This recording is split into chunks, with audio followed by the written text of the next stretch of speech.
হরে কৃষ্ণ, হরে রাম। আমাদের হিন্দু ধর্ম মত অনুসারে ভগবান শ্রীকৃষ্ণের অনেক লীলা আমরা দেখে থাকি এবং সেখান থেকে নানা নীতিগল্প তৈরি হয়েছে এবং সেই রকমই আজকে ভগবান শ্রীকৃষ্ণের যে জন্ম সেই সব কথা নিয়ে ভিডিওটা হতে চলেছে। তাই প্রথম থেকে শেষ পর্যন্ত ভিডিওটা দেখুন। দেবকী ও বাসুদেব তার ভাই কংস দ্বারা কারাগারে ছিল।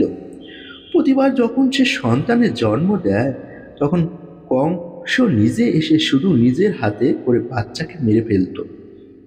দেবকীর সপ্তম পুত্রের গর্ভপাত হয়, কিন্তু তিনি রহস্যময়ভাবে রানী রোহিণীর গর্ভে স্থানান্তরিত হন, যিনি কৃষ্ণের দাদা বলরাম হিসাবে পৃথিবীতে এসেছিলেন।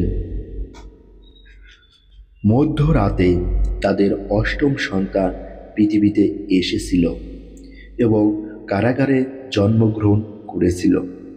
এটি ছিল প্রভু কৃষ্ণ এবং এই বিশেষ দিনটি জন্মাষ্টমী হিসাবে পালন করা হয়।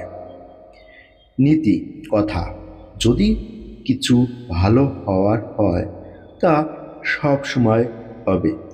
ভালো সবসময় মন্দকে পরাজিত করবে। আমি এইটুকু বলতে পারি যে আমাদের সনাতন ধর্মে আছে, তোমরা সবসময় ভালো কর্ম করবে এবং তোমার সাথেও সবসময় ভালো হবে। তুমি যদি খারাপ কাজ করো তোমার সাথে সর্বদাই খারাপ হবে। তাই সকলে বলো জয় হরে কৃষ্ণ, হরে রাম।